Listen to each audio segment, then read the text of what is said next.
पूज्य गुरुदेव के श्री चरणों में कोटि कोटि वंदन। यहाँ आए हुए हमारे मुख्य अतिथि माननीय श्री विनोद जी अग्रवाल, विधायक गोंदिया, अभिलाषा मैडम, कार्यक्रम अध्यक्ष श्री शंकरलाल जी अग्रवाल, समिति के सभी पदाधिकारी श्री चौतराम गोपलानी जी अंकल, चांदवानी जी, प्रदीप चामड़ भैया, भगत जी ठकरानी, कशिश गोपलानी जी और आश्रम संचालक पंकज भैया, मैं आप सभी का अभिनंदन करती हूँ, स्वागत करती हूँ।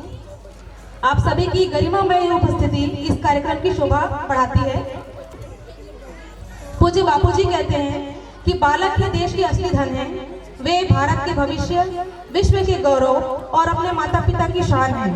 वे देश के भावी नागरिक हैं और आगे चलकर उन्हीं के कंधों पर देश की स्वतंत्रता एवं संस्कृति की रक्षा तथा उनकी परिपुष्टि का पार भी पड़ने वाला है।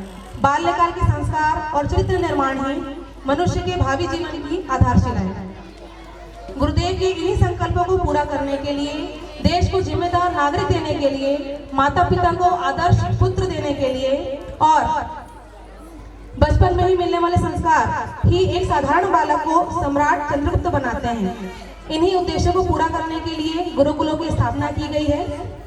गुरुकुल विद्यार्थी की शिक्षा के साथ संस्कार के लिए भी दृढ़ प्रतिज्ञ है। गुरुकुल में आयोजित होने वाली प्रत्येक गतिविधि का विशेष उद्देश्य होता है और सबसे ज्यादा जो विषय है वो है कोरोना के बाद बच्चों को मोबाइल की लत से दूर करना। आप सभी अभिभावक हैं और इस चिंतन में आप हमेशा रहते हैं कि बच्चे मोबाइल में इस तरह डूबे हुए हैं कि बाकी चीजों से वो अटैच नहीं हो पाते हैं।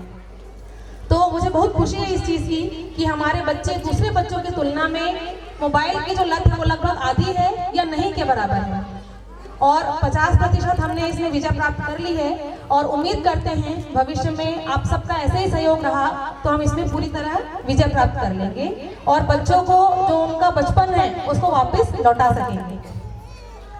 गुरुकुल विद्यार्थी के बौद्धिक, मानसिक और शारीरिक विकास का ध्यान रखता है, जिसमें प्रार्थना के पश्चात तुलसी सेवन, प्राकृतिक वातावरण में उनका लंच कराया जाता है और समय समय पर आश्रम भ्रमण भी कराया जाता है ताकि इस सुंदर परिसर का बच्चों के मन में, बच्चों के मस्तिष्क में एक शांत प्रभाव पड़े, उनकी चिंतन शैली शांत हो, वे चिड़चिड़े ना हो। आप सबने भी देखा होगा हम जैसे वातावरण में रहते हैं उसका प्रभाव बच्चों के मन में पड़ता ही है।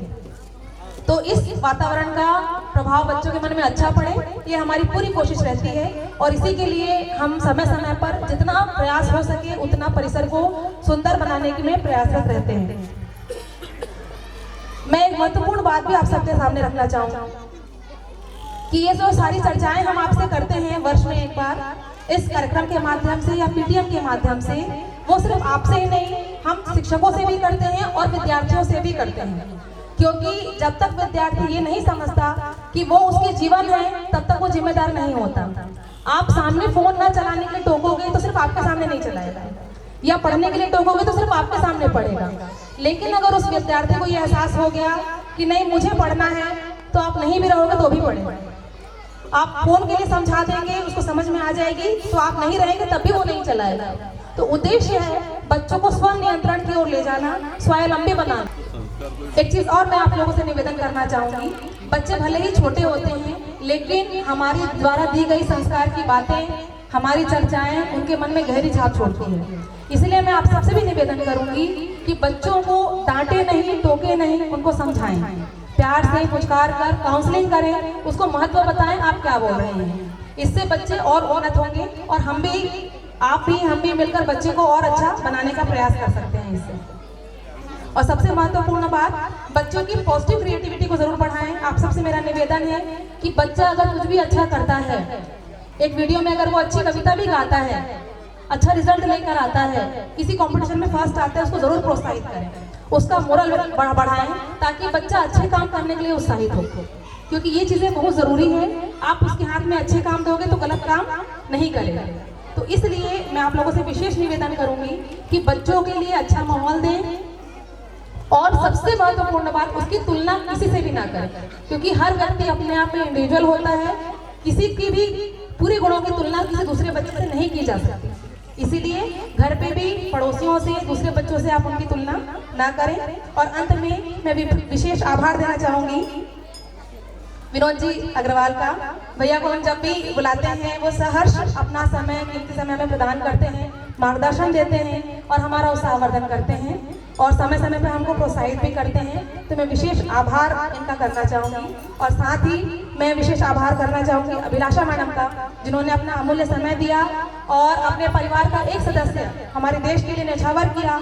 ये बहुत बड़ी गर्व की बात है और हमने विशेष तौर पर इसलिए इनको आमंत्रित किया ताकि हमारे बच्चों में भी वो संस्कार हो और हम भी अपने गुरुकुल के माध्यम से हमारे देश को और हमारे भारत माता को सुपुत्र दे सके, जो भारत माता की रक्षा सिर्फ सीमा पर भी ना, जहाँ पे भी वो पदस्थ हो, ऊंचे पदों में जाए, वहाँ से वो ईमानदारी की सेवा करके, बिजनेस में है तो वहाँ से ईमानदारी सेवा करके वो हमारी भारत माता का नाम पूरे विश्व में रोशन करे और भारत को विश्व गुरु बनाने में अपना सहयोग दे सके।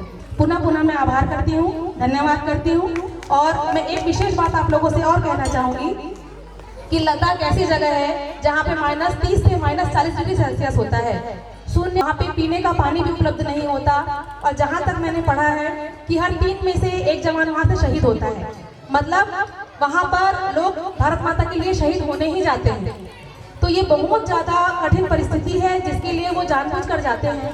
हमें वो सुनकर ही डर लगता है जिसमें वो जीते हैं। तो मैं विशेष आभार करना चाहूँगी फिर से अभिलाषा मैडम का कि वो हम यहाँ पे आए और हमारा उत्साहवर्धन किया। बहुत बहुत धन्यवाद मैडम, बहुत बहुत धन्यवाद मैडम।